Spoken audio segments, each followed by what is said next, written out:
And I really started working it like a business. No joke. I would meet with like 3 guys a day. I would do breakfast. I would do coffee for breakfast. I would do a quickie little coffee at lunch, and then one right before dinner. Sometimes if I thought he was really cute, I would meet him for dinner.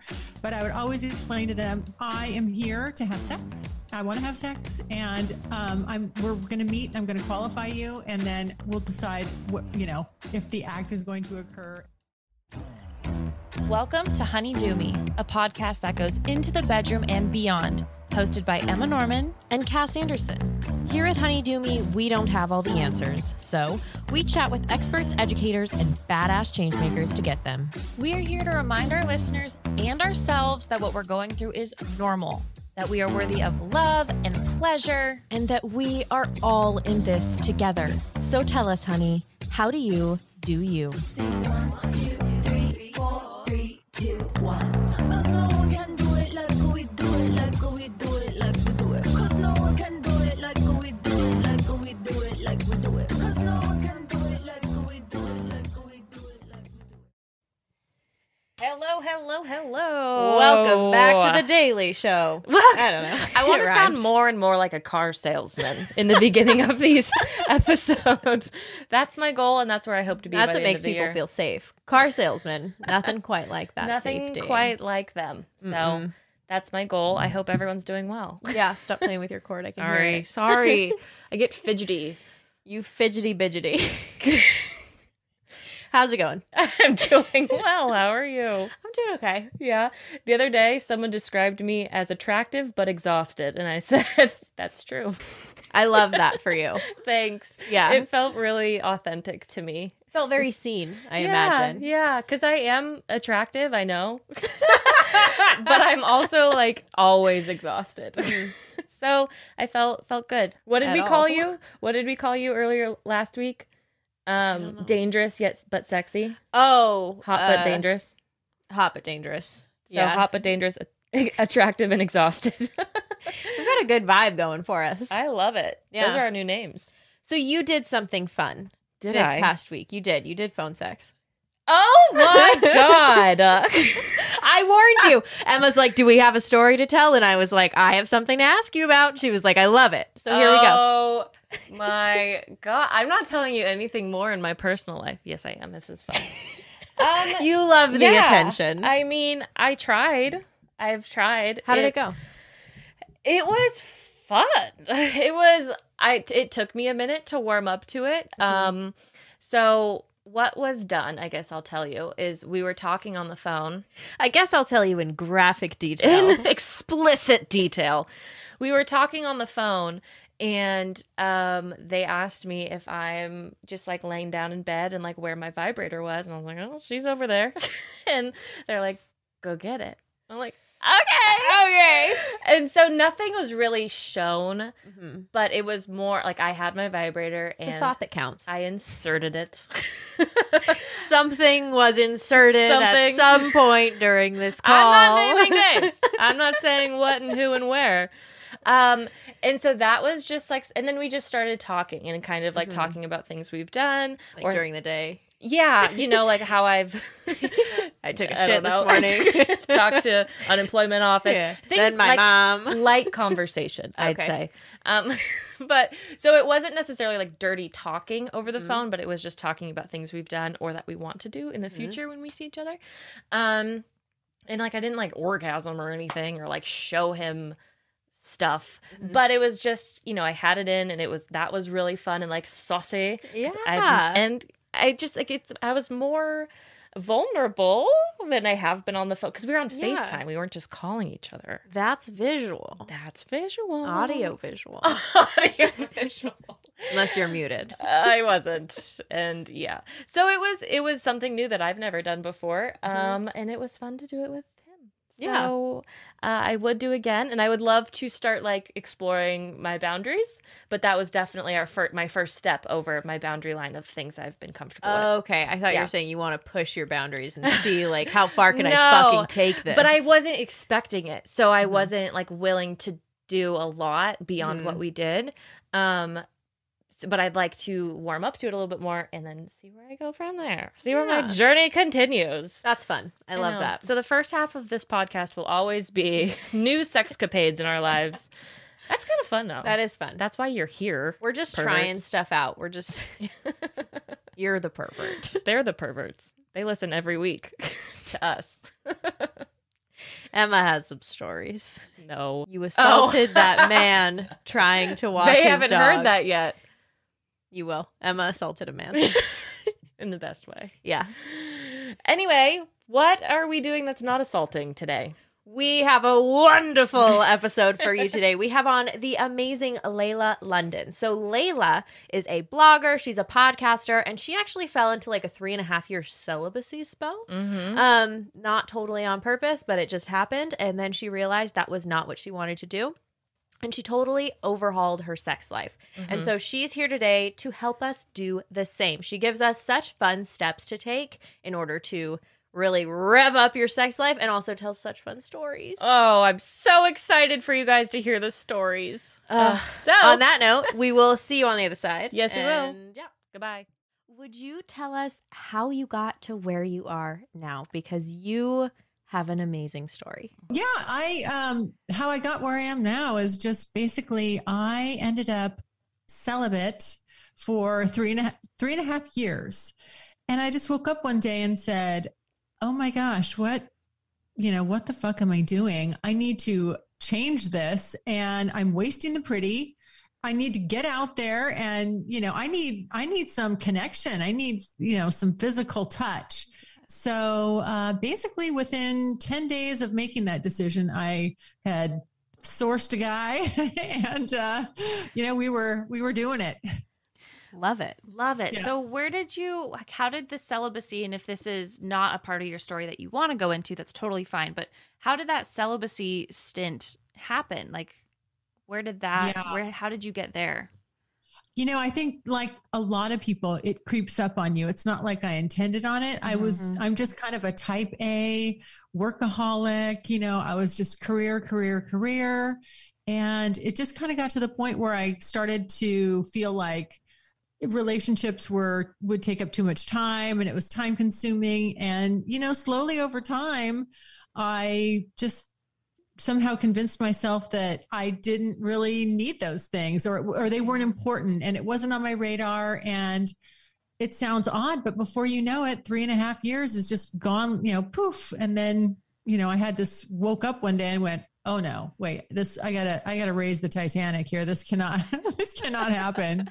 Absolutely. I actually really relate to that. Something that I have not really felt comfortable talking about was in between like my late high school boyfriend and the partner that I met in college. Like later in college, I didn't date anybody or have sex with anybody. And so it was this kind of like accidental celibacy period. And for me, it was really, I was so uncomfortable with myself that I didn't want to put myself out there with anybody else to even initiate that process. So it was just like, well, it's just me. Mm-hmm. And that's how it was for a long time. And during that time of your celibacy, were you still like keeping up with a masturbation practice, or was that part of yourself also disconnected?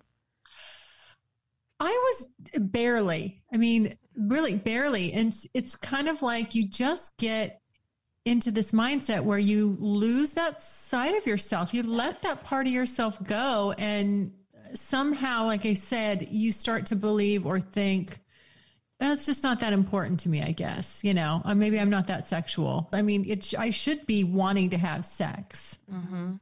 Yeah, it was the same for me. It's like I would every once in a while. But I always felt, honestly, I would always feel a little guilty afterwards. I'm not sure why necessarily, but at that time, I was also not really sure what was going on with my sexuality. I'm bi, and that was not something that I was claiming at all at that time. It was something I was really pushing down. And so I think even like stepping into a masturbation practice, I would have had to admit a lot of things about myself. Mm-hmm. And at that time I was just like, nope, I'm not a sexual person. Just like you were saying, it's like you kind of just take on that identity. And obviously there are people who are asexual. And so that's not saying that that is not a valid identity, because it is. But for me, it was very much like, I am deciding I'm not a sexual person because I'm scared of what claiming that sexual self would actually mean. Right. Yeah. I wasn't necessarily celibate at all, but I can identify with kind of the feeling that you both are describing, which was when I was in my relationship and we were having issues with sex, and I started like losing that masturbation practice and not like fantasizing, not thinking of myself as a sexual person. And I was like, oh, I've just phased out. Like, I don't masturbate. I'm not really that sexual anymore. That's just kind of who I am now that I'm an adult. And I would talk to my friends who I've known for forever and talk about this new like self that I thought I had. And they'd be like, Emma, you were like the most sexual person that I like remembered. Not Since like pre-K. Since pre-K. But but you were always talking about sex or masturbation or fantasies or what you wanted to do next. And so I feel like it's deeper than that. And it really can be. It's kind of crazy how you like feel like you're just chalking yourself up to this new person, but maybe it's just something else in your life as well. I don't think you're going to hear a lot of men telling this story, but I definitely think it's more common with women. And, you know, it's just like, we either are or we aren't. We're either that supermodel that looks perfect and we think that's sexy and stuff in the images we're seeing in the media. And I'm not blaming the media. I'm just saying, I think that sometimes, you know, we have these perceptions and you start to go, oh, well, I'm not that exactly. So, you know, maybe like you said, I'm phased out. It's that idea of like, am I sexy or am I cute? Mm-hmm. You know what I mean? It's like I took on this identity. Like, I'm just cute. Like, I'm just somebody's like family member. I'm just somebody's friend. Like, that was kind of it. Those were all of my identities. So Right. Yeah. Which is very different from now hosting a sex podcast.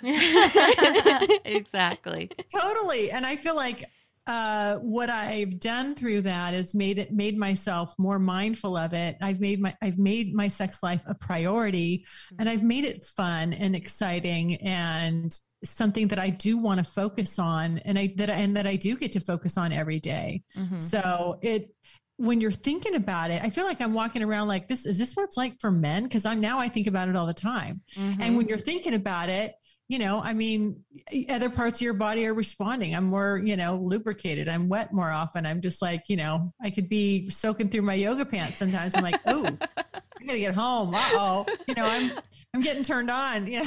Yes. I feel more alert. It's like that muscle memory. Yeah, exactly. Yeah. I've got a little boner, you know, like everything. Yes. Just a stiff wind will turn you on. That's right.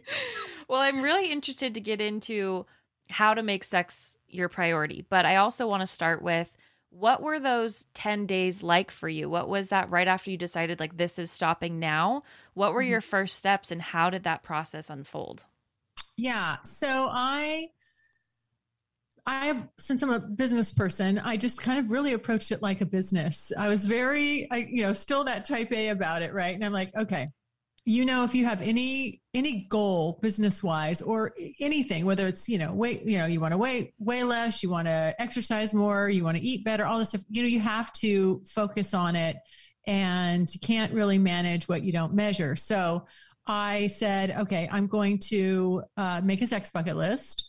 I want to make fun. I want to do something fun that I'm going to want to participate in. I sat and thought about what are all my fantasies. I wrote them down, and I said, I'm going to and the other thing is, okay, I got to put myself out there. So I got on some dating apps, and I really started working it like a business. No joke. I would meet with like 3 guys a day. I would do breakfast. I would do coffee for breakfast. I would do a quickie little coffee at lunch, and then one right before dinner. Sometimes if I thought he was really cute, I would meet him for dinner, but I would always explain to them, basically, I am here to have sex. I want to have sex, and we're going to meet. I'm going to qualify you, and then we'll decide what, you know, if the act is going to occur at a later date. It wasn't like meet and we're going to go right to it, because I had to have chemistry. Mm-hmm. I had to be, you know, turned on and like the person. I had to find something redeeming about that. But I basically and I knew, again, it was a numbers game, you know, because people are going to be flaky. Your schedules aren't going to match up. So I just was like, boom, boom, boom. And I just was super, super systematic about it. I was like, kind of like a machine. And that got me some great stories, a podcast, some amazing friends with benefits. I mean, so much came out of it. That really changed my trajectory. And, you know, now here I am 5.5 years later, podcasting and still doing it and just loving it.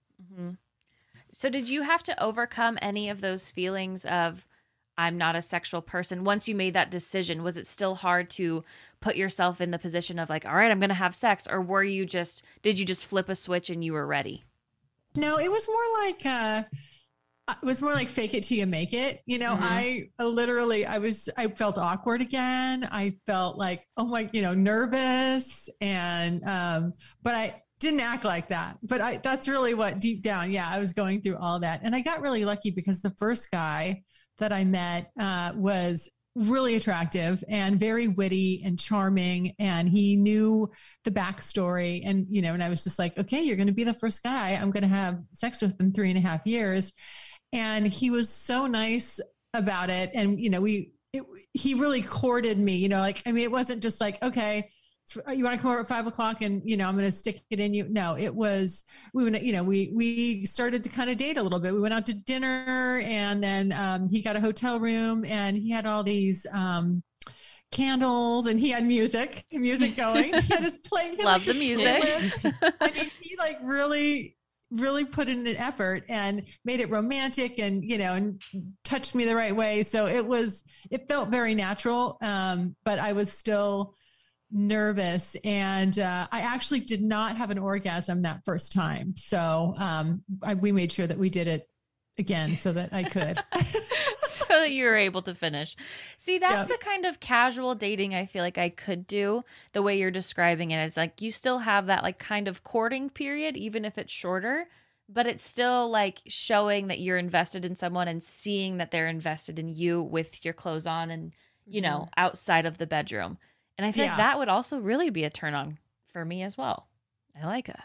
Yeah, it was, he was really, I lucked out. I mean, he really was like kind of the perfect person to sort of kick all this off. And we had, we saw each other for quite a bit after that. And, it was just very fun. Yeah. I was going to ask if he stayed a casual friends with benefits type of situation for you. Yeah, it did. We did. But then it got a little funky because, we both started to develop feelings, but I was handling it better because I was opening up this whole new side of me. And I was like, okay, this is fun. I want to have the same fun with that guy and that guy, and like, I want to scratch this off my list. And I really, for the first time in my life, I wanted variety and I didn't mind, I was like, hey, I'm kind of owning this, like, if nobody else likes it, that's okay. But this is what I want to do. And I was very upfront with him in the beginning that I'm going to see other people. And, I've got this bucket list and I told myself that, this is the goal I wanted to accomplish and I'm going to do it. And that means I won't be coupling up. And it got to the point where he got, it was hard for him and he didn't like it. Now I understand all those feelings. But there's a difference between having them and just speaking openly about them or having them and just kind of being a little passive aggressive and funky about it. So we had some funky little moments and, I just was like, you're not treating me the way I would like to be treated. So see ya. Yeah. Setting good boundaries and advocating for what you want, what you started all of it for and like staying true to yourself. I love that. Yeah. So is that really how you overhaul your sex life in 10 days or less is like make it a business? Yeah, you got to, anything you want to see results out of, you've got to have action steps, like here's what I'm going to do. Here's what I want. What's the goal? How long? You really have to put some parameters to it. And then, then it's like, okay, how am I going to execute on this? And that was the kind of, if you want to call it speed meeting or speed dating or whatever, I was just like, I would move it along. It's like in the sales process, it's a cycle. So I was just like really, really expediting it and churning it real fast, like, okay, I like you. Yes. Okay. I don't need a bunch of chit chat. Let's meet face to face and see if we have a connect, if there's a spark. And then if there wasn't, I would say, hey, nothing personal. We don't know each other. It's, it's one of those things you can't put your finger on. You may not like me. I don't like you. We don't have to have any expectations, but let's just see, if we do like each other. So once that was, that step was box was checked off, then just move to the next point, which is, okay, let's let's go out, let's have some fun and hopefully some sex. So when you found somebody that you were like, yes, I want to have sex with you, and you have this like bucket list, would you be like, okay, we're going to do this off the bucket list? Like, did you have a plan in your head with each like sexcapade that you went into? Or was it just kind of like, oh, they're also into this, let's do this? How did that work? Well, they knew. I mean, I was very upfront about what I believe in, just transparent, transparency and being honest with people. And so that's why I was always just letting them know, I'm not looking, I don't want a one night stand, because sex gets better when you know each other's bodies, but I'm really, in this fun, playful exploration mode. I've got my sex bucket list, and that's always fun. Guys love to talk about that. And so then you kind of would sit there and go, well, what can we work on together? Like, which one do you want to do? And a lot of times something on your list would definitely align with something they want to try. And so, it was fun for them too, because it helped them, gave them a reason to try something that they hadn't done before, because now there was somebody that's really open and wants to explore and have a good time. So, it just kind of moved from there. Mm-hmm.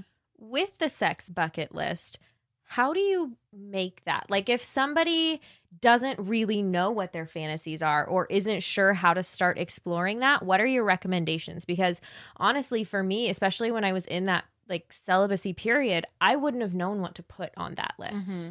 Right. Yeah. I didn't. And to be honest, I really didn't either. I mean, I kind of had to sit and think about it, and I was like, okay, let me get on Pornhub and let me look at, there's so many different subjects and topics, and let me look at some stuff and say, do I think this is arousing? Oh, that's, what? I never thought about that, but that's kind of hot. Okay. Because now it was like the possibilities were opening up to me, and I'm like, this is my list. I can literally put anything on there that I want. Yes. And I was going from very, very straight vanilla. So there was a lot of directions that I could go. And that was the fun part, and it didn't have to be like, oh, it's the sleaziest, naughtiest, sluttiest thing I can think of. It was just like, it was things that I always thought would be hot and I've never tried. And then things that I never thought were hot, but when I watched them, like, you know what? I think I could be down with that. So, I'd put those on there, and there's really no rules to it, because you can just keep adding to it. But what I found is once you open that door and you start going down that road, when you have these specific experiences with, checking things off, it opens one little act opens up 10 more doors and makes you think of 10 more things that you never thought of. So it really builds on itself. You could just settle with a short list and it will grow from there. Mm-hmm. Oh, that's encouraging. I like that. Yeah. And so with all of this, and you kind of touched on it with going into Pornhub and seeing what you were interested in, did you try to expand on your own like masturbation practice then while you were exploring other partners and like what you were interested in? Did you try to focus it at home first too? Yeah. You know what? That's a really good question, because I didn't do that per se, but what I did do recently, I did March Masturbation Madness Month, where I love that. I had to masturbate, and I tried to get the listeners that listen to my podcast, I tried to get them to do it too. And so I had to masturbate for once a day for the full 31 days of March. And do you know what was really interesting is, it changed the way I thought about masturbation. I now kind of think about it, whether am I masturbating mindfully or I'm just kind of being mechanical and trying to get off. Right. What mode am I in? I did, I tried, okay, with porn, without porn, try some sex toys, no sex toys, rock it old school with your hand, or make myself like, okay, how fast can you do it? How long can you stretch it out? How many can you have? I mean, I got super creative with it, but the biggest takeaway for me was, learning more about touching my own body and reconnecting with it, and just being like, wow, the more familiar I am with it and the more mindful I am when I masturbate, which sounds kind of funny, right? Mindful masturbation, but it really makes you a better lover. You take that out to the people that you're with. And I was just like, yeah, I mean, I was really making love to myself. And how often do you really do that? That's beautiful. Yeah. So I was like, I got into it. I totally got into it. I was like, oh yeah, I'm going to make love to myself. I love that. Well, we've totally touched on that in previous episodes too, where it's like, the more you know your own body, the better lover you can be to someone else, the way you like know how to ask, you can receive. The better you can receive because you know what to ask for, you know how to facilitate receiving. Yes. So I totally understand where mindful masturbation is. It's key. It's key to understanding, because I've been on autopilot, or I was before we really started the podcast in my masturbation practice. It was just like, I know exactly how to get an orgasm. All right. In and out, But once I've really started exploring like how my body can achieve an orgasm, it's like, one, they're fantastic. Like, yes, it takes a little bit longer, or it can, but they're like mind blowing. And then sex is better. So it really does just like open up your whole world. Yes, absolutely. Well, and you can have, and the other thing is I got to really focus in on having, the different ways that I can have an orgasm. So whether it's clitorally or on my G spot, or, back on with a lot of pressure on my A spot, it just, there's a lot going on in there. And, you can either just, like I say, be a little bit disconnected and just like, okay, I'm going to rub one out. We've all been there, right? You're just like, you're a little aggro about it. Like, you just got to make it happen. I know. And then you're like, no, I'm losing it. No, yep. I got it back. I got it back. I'm going to make it happen. I'm going to make it happen. Like a race car driver. Totally. It feels like you're constantly going up and back and swerving around. Yes. Yeah. And that's not super, I'm like, okay, I got to be, I want my experiences with others to be better than what I'm doing myself. So I'm going to really try to focus on that a bit and make that happen. So it was a really interesting month. Yeah. So we talked about making a bucket list and then sort of that like speed dating. Is there anything else that you did to really overhaul your sex life at that point? Any other big moves? Probably the next biggest thing I did was, podcast about it. I'm like, the next step was, I'm going to document this. I'm going to do this social experiment with myself for the benefit of others. And, that was going to be my gift. And I've done, I've done it anonymously. I've stayed anonymous this whole time, which is really quite fascinating. So nobody knows, I just say, I'm like the girl next door. You just don't know who it is, who the curious girl is. Could be anybody. And, I decided that, I was going to document it. At first I thought I was going to, my idea, my brainchild was that I was going to blog about the sexual encounters and then just podcast about sex in general. And then I realized how painful writing was for me and how awful I was at it. And I had to give up that pipe dream, and I came to realize I've got the gift of gab and I really enjoy that. So I just switched over. So there's actually, a lot of people don't know this. There's the first part of this whole, series, I guess, if you will, is in blog form, and it's on the website. So you can read, like, I kind of separated it out that way. In the very beginning, I was talking about sex, but every encounter that I had with someone was a blog. And then I just said, scrap that, and just started, everyone got podcasted about, and some of the guys come on the podcast. So that's really fun. So fun. Oh my gosh. So for people who are listening and want to take that next step as well, but aren't going to, jump on a podcast, what else would you recommend about, like, with reflection, if that feels like a really important step in overhauling your sex life? Yeah. Well, so the one thing that the podcast gave me was accountability. Okay. Even though I didn't know who was listening, I knew people were listening. And so I had to, sort of, I don't want to say live up to anybody's expectations, but, I had said out loud to strangers, that didn't know me, that this was my intention. I was going to do this for a year and this is my bucket list. And so that gave me accountability. I would definitely recommend, tell somebody somebody that can, hold you accountable, someone that can help you, like, okay, how you doing with this? Bounce ideas off, maybe they'll be creative and add to your bucket list for you, or maybe they want to do it too. Like, I guess get like a resurrect your sex life buddy. I don't know. I'm not sure. Make it a club. Yeah. I'm sure, give me long enough, I'll think of a clever term, but, yeah, I mean, it's important, like if with any goal, if you're just keeping it to yourself, there's a high probability you may just let it fizzle, because there's times when real life and things take over, right? And you're like, I don't have time, or I don't feel like it, all that. But, it's pretty easy to get into because it's very pleasurable. So it doesn't take much, but it's also fun to be able to share it as well. I would love to know how you have managed to continue making sex a priority in your life, because for me, I know, like, I've been with my partner for 5 years, and sometimes it's just not our priority and it gets put on the back burner, and then we'll realize it's been like a long time since we've had sex. And it's like, it's so easy to be like, well, tonight, let's just watch a show instead. Or actually, I need to do the laundry. And it's like we've talked about before in episodes how we'll end up doing things that we don't even enjoy doing over masturbation and sex, which are obviously things that we enjoy, but it's like we're still choosing these other things. So how do you make it a priority and continue to do so?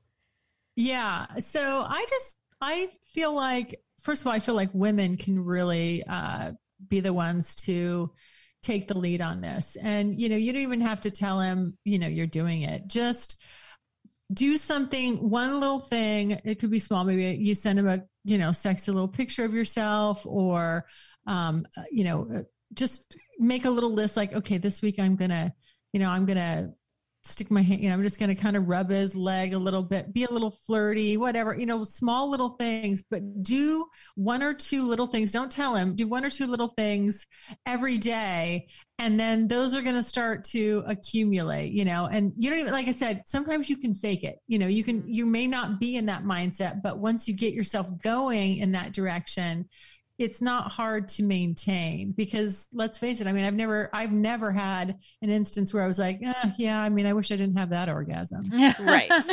Right. So you get the reward, but I think that, just start doing it, because men are kind of a little more sexual than we are anyway. And they'll start to pick up on it, and just be like, oh yeah, well, what are you talking about? I don't know, and just let him figure it out. Like, after about a week, he's like, what are you doing? And you said before that, being a businesswoman, you did get caught up in that part of your life and making that your priority. So did you ever feel that creeping back in when you were taking that year to take that like sexual overhaul? Did you feel it slipping and it being like, okay, sex and being a businesswoman are my priority. How do I make both of these a thing?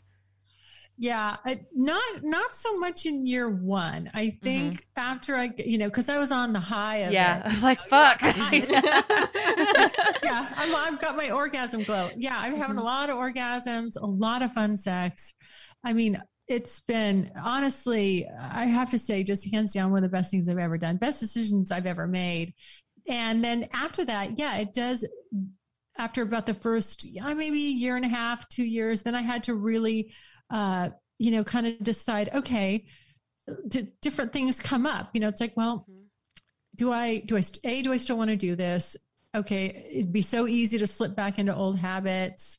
And then, but I really realized, okay, no, again, you got to make it a priority. Now you got to change it up. Maybe I want more. I was kind of focused on just the acts of things and not being connected. And now I'm like, now let me switch it up. Now I want to do this stuff, but I want to go deeper. Now I want to go to my scary place. I really want to really test the boundaries with trust and connection. And I want to, this year I want to go deep, and so I would change the emphasis of it up. And it just, again, that kept it interesting and kept it new and kept it exciting. And I think that it's the same thing with, for couples, whether you're solo, like me, or you're in a couple, you're coupled up.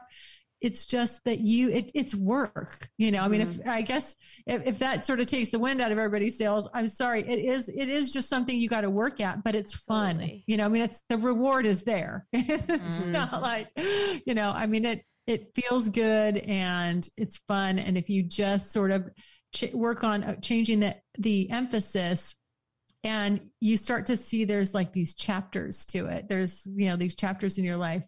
Like I know we podcasted earlier, and I was saying, you don't have to be tied to any one thing for any length of time. It's just like, this is my emphasis now. And maybe at some point, it will be different. Maybe I will finally try my threesomes, which I've always been wanting to do. It's like when it'll happen. And then maybe that'll be my year of threesomes. Maybe that's all I'll do. I don't know, but I'm just open. 365. Yeah.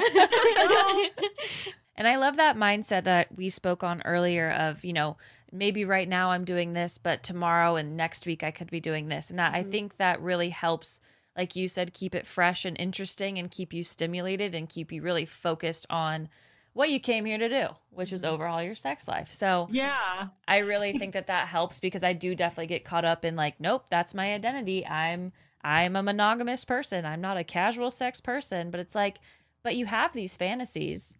It's like, maybe you kind of are. Maybe you should try it just once. And if you hate it, don't do it. But like, just try it. Yeah. You don't have to get tied to the labels. It's funny. What I've loved so much about 5 years of podcasting about this stuff is that I get to see my evolution, and it's, and it's been documented. And for me, it's so fascinating just to watch, where I was the first year, the second year. And if I tell you what, I love catching myself where I said, oh, I'll never do that, or I will never try that. And then boop, here I am in year 3, like loving that. it. So, Absolutely. and instead of like being embarrassed about that, I will call myself out on it and be like, yes, there you go. And it just helps me again, stay even that more excited. Like, there's so much out there to do and experience, and there's no shortage of it. And you just don't know where this is going to take you. So to say never, every time I have to eat those words. And I just love that. I actually love that I have been open, and I've let different things come in that I never expected sexually, and how fun it's been, and how much I've learned about myself and why other relationships, when I thought they should be this way, why they never worked. Because as I started to explore, your sex life really teaches you about yourself. And so that's been just the biggest value, really, is like, oh my gosh, now I get it. Why that guy that looks so great on paper and that I thought I was going to love forever, and I should just marry him, even though it was like, oh, I'm not, he's good, but I don't have that, wow, fireworks. I know now. I know why. I get it. I get why those guys, I kept having that same pattern and repeating it, and it wasn't working, because that is not my type. Such a valuable lesson, especially for someone that constantly think everyone's the right person. Like, yes, that's correct. I've won. And then it's like 9 months later, no, well, that didn't work. So Yeah, that's so true. I love the idea of letting yourself evolve, even if it's something that you said absolutely never, and then being like, actually, I love it. Like before we started doing butt stuff, not together, but together, Our first time with butt stuff. But before I started doing butt stuff, it was like absolutely not on my bucket list. But now that I've done it, it's like, oh my God, it's so much fun. I want to try every butt plug out there. Like they're just so, a butt kit. Perfect. And I think it relates back to that idea of like, oh, I'm not a sexual person. And it's like, actually, you can be whoever you want to be, and that can change daily. And I don't know, that just feels so freeing. Yeah. It's the saying you're not is the same. It's in the same genre as being like, I will never do that. Totally. You just have to, I'm just right now, I don't really see it, but you never know. I say that about scat play. I'm like, I just know, I'm pretty sure, like 99.9% sure that I will never, ever do that. But well, I've said things like that before. So is that poop play? Yes, piss and pee. Yeah. Oh, but, yeah. okay. Yeah. Scats. It's like, I think I know that word. I know that word. I say that I about know. deers. Yeah. It's deer scat. Yeah. Well, yeah, I know one of you at least is not much up for the bodily functions, Yeah. extra bodily fluids. Yeah. Well, yeah. I mean, I'm sorry, I'm not that person. You're that person. I'm that but person. With You can go for it. with my last partner that I had, he like tried stuff that I thought I would never be interested in, and then he did, and I was like, okay, I'm here for it. I will take it. And so it's like you can just expound on those boundaries just a little bit, and saying never is like, but have you tried it? Yeah. But have you played a little bit? So Yeah. it is interesting when you think you have a boundary of like, no, and then something happens consensually and you're like, Of course. Yeah. yes. Yeah. If I push you to say what one of those things might be, would you be willing to share that? I would, but I would share the one that you don't like. That's fine. Go Is ahead. that all right? Yeah. Okay. Okay. So should I? Yes. That's why I asked. So I think it's probably the kinkiest thing I've ever liked and ever been into. We were in the bath and we were just being a little silly, and he spit on me in the bath, and it was just very playful. It wasn't like a serious we're about to get sexual thing. But then my head was like, oh, I think I kind of liked that. And he's like, I didn't like it. He's like, that felt degrading, didn't it? And I was like, in the best way. Yeah. In such a good way. And so I didn't think he was going to try it again because he just kind of had an aversion to it immediately. But I was like, whoa, I liked that. And then we're doing sex. We were having sex, but with blindfolds, so like I couldn't see what was happening. I was Yeah. the blindfolded I was one. just going to say, were you both We were wearing both blindfolds? blindfolded. Trying to Doesn't find sound like each that's other. gonna be very successful. Yeah. He's just spitting No around wonder the things room. went bad. No. But I was blindfolded, and then we were having sex, and all of a sudden he like spit on me, and I lost it. It was one of the most like erotic moments I've ever had during sex, and he did it a couple more times throughout the night, and it was like it was insane. It was like a whole different feeling of that I've never had before, and it was just so much fun. So something I never would have thought I would have tried. Like, you had no idea? No like you fucking idea. had never seen it in porn and been like, No, maybe, or no. anything like And then he did, and I was like, found my next thing. So yeah, super interesting, super crazy. Yeah. I encourage all of that stuff. And there's been so much that I've never had anybody. When you said the spitting, I thought you were going. It's like, oh, she's gonna let him pee on him. No, I'm not there I'm yet. like, Here comes the piss play. I'm like, they're in the tub. She can just wash it right off. Oh my gosh, I'm still a few steps behind on that one. Okay. I've never done that. Let anybody pee on me, but and I never used to think I would. I don't know that it's going to do anything for me, but I think if somebody wanted to and we were in the shower, I'd be like, you could start with a toe or a foot or something, like let's a little shower let's work pee-pee. our way up. But I'm not in my mouth, like nothing like that. But some people they like it, and I guess where I've really expanded my mind is just like, well, you know what goes on, as long as there's consent between two adults, and if that's what they like, and it's not illegal, and doesn't involve minors or anybody underage, then, hey, have at it.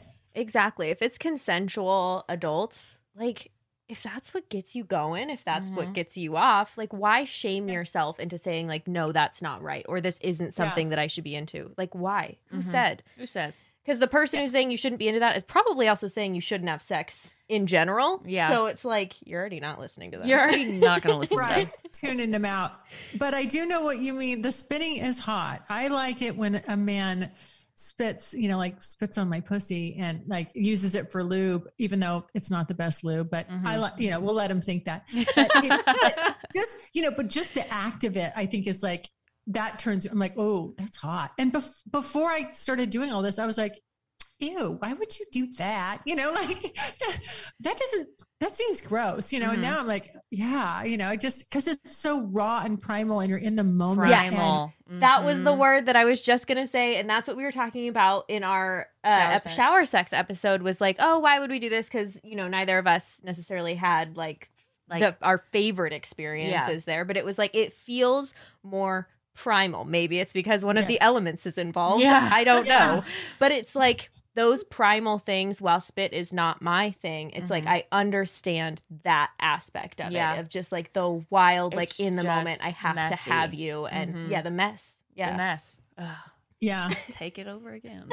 Yeah. Man, not everyone. Don't like walk down the street and spit on me. But like, if I tell you can't in the bedroom, then ask you can't. first. Right. Ask first. Yeah. That goes with everything. Yeah.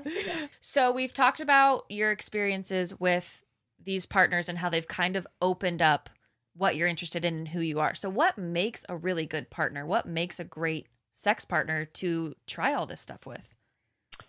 Okay. A lot of really, really honest, a lot of honesty. And from that, when you're able to be just super honest with someone, it's very empowering when you can be. So even from in the beginning where I was like, I really put it into practice where I was just put it out there to the guys, like, this is what I'm doing. This is what I'm looking for. Here's what I would like and what I don't like. And then, someone will suggest, it just opens the dialogue and then they'll suggest things and you're like, oh, maybe that'll work. But once you start with the honesty, you feel like, you can do anything with them. Right. And that trust starts to build. And then and then vulnerability. And when you're able to go to all these places that we normally are like, shy away from, and then you add the layer of hot sexiness to it, it will be like the best sex of your life. Mm-hmm. And because you really, that is, to use that word again, that is when it really does become primal, because everything else is teared down, just comes down, all those walls, everything that comes down, and you guys are just rocking each other's world. Mm-hmm. And, it's just like, oh my God, this is, it's the best. Yeah. So it just really starts with, you got to just put it out there. It doesn't have to be eloquent. It can even be a little bit more of in a defensive way. Like, well, this is what I want. This is what I don't want. Boom, boom, boom. But over time, but guys, I find really, when you're on the receiving end of that, you really respect it. Mm-hmm. And so, and then it also, again, it just allows that other person to feel like, oh, well, they're open and honest. So I can be that way too. Mm-hmm. And a lot of things, build off of that. Mm-hmm. So important to have that communication. We've touched on it time and time again, and it's always rings true, I feel like. Did you have to learn, or maybe you already are, to get more bold with your rejection and you're like calling people out once you started this journey for yourself? Like, I'm not going to waste my fucking time and I'm going to tell you? Or have you always been that way? I've always been a very direct in my thoughts and the way I see things. I haven't always vocalized it as much because, sometimes in the work environment, you have to tone that down. But the fun part is that all of doing all of this really gave me license to, what I say, I have no filter. So I will just say it. And I try to be as nice as I can, but I'm also mindful that you're an adult and I'm an adult. And so therefore, we should be able to be really honest with each other. And sometimes that doesn't mean coddling and being, I don't want to say not being kind, because that's not really the word I'm looking for, but just, it can come across as maybe a little curt, but I call it direct. Mm-hmm. So such good advice. So clear. And I feel like anytime that especially women are direct, it's often taken as bitchiness, which is really unfortunate and just misogynistic all around. Yeah. But so I love like that just direct example. And I think something that we get asked a lot is like, how to bring certain things up with a partner. So it's a little different than rejection, but you're really making me think about this is like, well, how do I say that I want to start using sex toys? Or how do I say that I'm interested in this other thing? And what we tend to say is like, just say it. Like, it doesn't have to be perfect, and it can be messy, and it's just being open and honest. And that's all that really matters. Like, you don't necessarily need the magic words of how to introduce those things as long as you're being authentic. And so I feel like you really emphasize and capture like that authenticity throughout dating and being with somebody.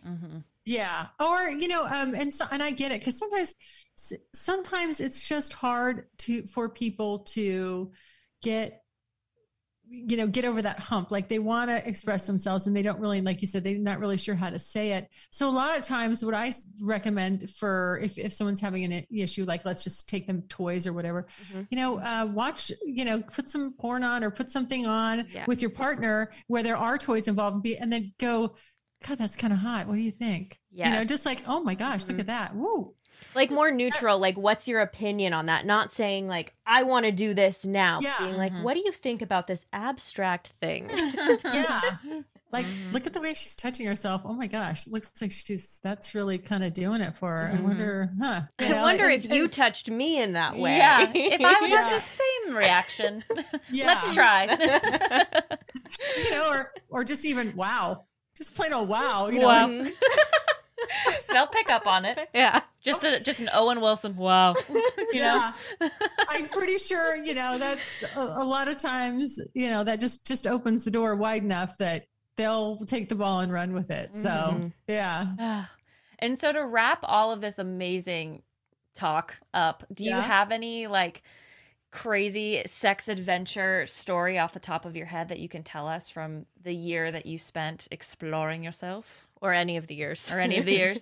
Yeah, I know. I have to sit and like decide which one. Oh yes. I mean, I have things. Sometimes people will, because I say start at the beginning. If you want to listen to the podcast, start at the beginning, because it's a whole like series, and you can see the evolution of it and the relationships that I have and the people that come in and out. So there's just been a lot of stuff that I've done. Probably like there's a lot, but the one that just kind of jumped out at me was I went to a sex club in New Orleans, and I never thought that I'd be into voyeurism or anything like that. But, I always thought I wanted to just go, as far as people watching me, I didn't think, no, that doesn't, because they're like, oh, are you, do you like to put on a show? And I'm like, no, I don't really think so. I don't think that's my thing.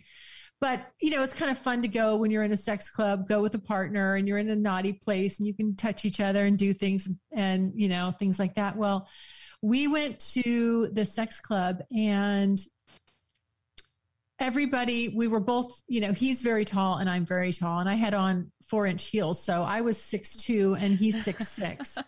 So we're walking, people notice us just because we're just our sheer height. And when people in a club, in a sex club, people are always kind of trying to tell, well, what are they up for? Everyone's there for different things, and everyone's very respectful, but they'll kind of come in close to kind of try to figure out, are you up for this? What are you looking for? Do you want to do a threesome? You want to, group swap, whatever. There's so much. But he and I were really hot for each other that night. And we were just, he was pulling up my dress and fingering me. And I was, and there were people that were literally I was up against a wall, and people were just like crowding around watching. But I was so into him and he was so into me, and I knew they were there, and they were just picking up on our heat between each other, and they were getting off on watching it. And some of them were like literally right next to my shoulder. Like, wow. I could feel them breathing, and I was literally dripping down my leg, just dripping. And I wasn't squirting. It was just sheer lubrication. I was so excited and so turned on and so hot in the moment. And I was just like, this is people watching me and him and I together, and them seeing our chemistry is just turning me the fuck on big time. And I never knew, it blew my mind. I never knew that I even had that in me, that, like that was something that would get me going. And it did. It was just, yeah, that was a real hot night. That was such a good story. That was such a good story.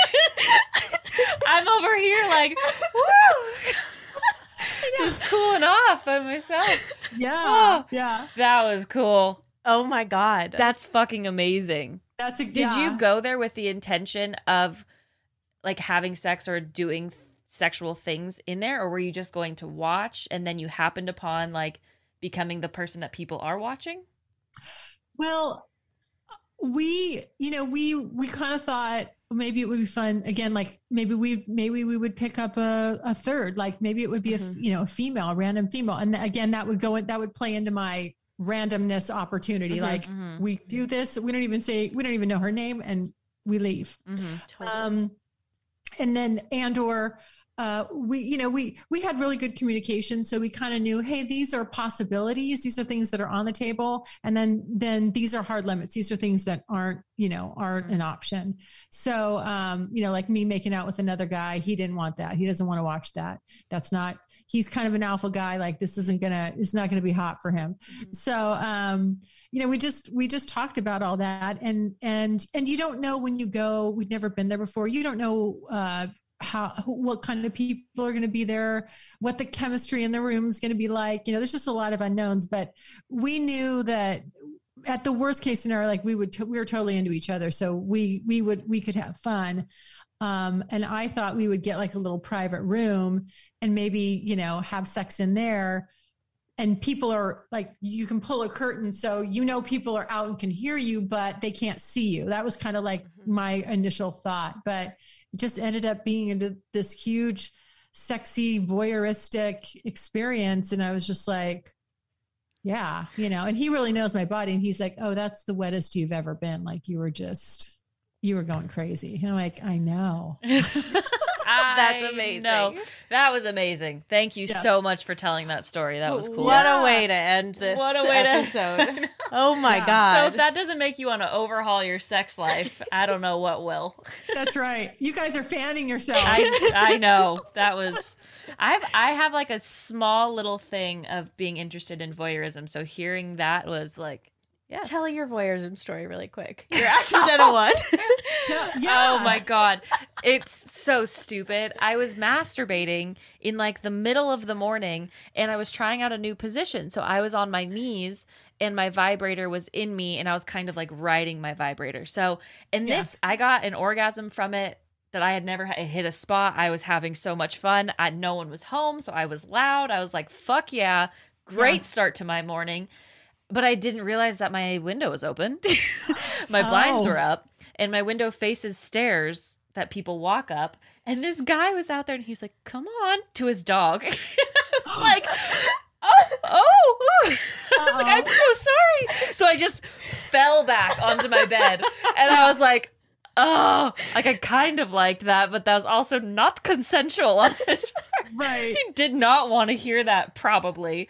I was like, but also you're welcome. I don't know. I feel very conflicted. I think he probably enjoyed it. But he was like, come on, to his dog. Maybe he was going to go masturbate. And Maybe. reciprocate, scream across the apartment complex. There you go. Yeah. I think that was like the best dog walk of his life. I know. That's what I'm going to envision. I was like waiting by my door to get like a complaint from the property manager. Like, close. You have a $50 fine. Yeah. Yeah. Public nudity fine. There's a noise ordinance. Yeah.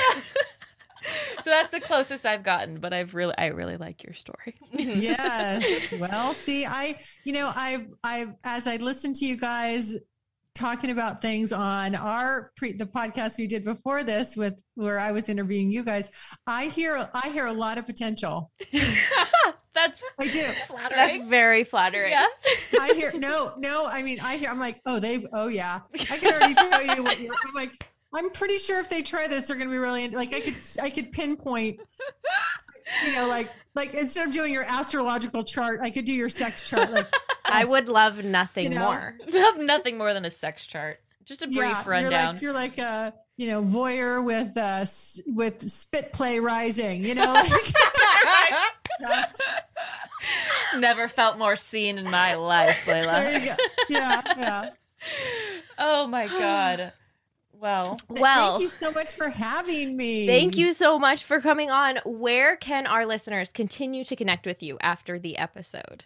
Yes. Well, I am on all the major podcast syndicators. But the biggest one that everyone kind of knows about is Apple iTunes. And it's the Curious Girl Diaries. So you can just go to iTunes and get to it from there. And if you want to find me on my social media and any of the other podcast platforms, you can go to the easiest thing I always tell people to do is just go to thecuriousgirldiaries.com and scroll down to the bottom. All my links are there. And if you like what you hear, or if you have any direct questions for me, I always encourage people to leave me a voicemail. I love voicemails. I will return everybody's voicemail personally, and I will answer your questions, usually within 72 hours. oh, beautiful. I think I may be leaving you a voicemail about what I should try next because I'm so excited. Yeah. You can just be like, okay, Layla, it's me. Okay, here's what I want to know. Yeah, and I will leave you a private message voicemail that comes back to you. Oh, amazing. My gosh. Thank you so much. Thank you. Yes, it was such a pleasure. Who is still dying from her story? Oh my God. Because I am. I'm still sweating. Dripping. But that's nothing new. But that's not new for any of us. That's not new, and you all know that. Thank you so much to Layla for being on the podcast today and for sharing all of her stories and how to overhaul our sex life. And thank you to our listeners for sticking around. And we do have a request of you. If you have a few minutes and you have been loving the podcast, we would super appreciate it if you would take the time to send it to somebody else that you think would also enjoy the podcast. Just one person, just one friend, one family member, one ex-lover. We all have at least one person. You must have one. And if you don't, I don't care. we're here. Do it anyways. I hope you're okay. Just DM it to your enemy. Yeah, your enemy. Just screenshot your favorite episodes and say, hey, So- this one's for you, baby. Babe. Baby. But it would actually really help us because we want to spread this message as far and wide. All right, guys. Well, we'll see you next week. Yep. Bye. Bye.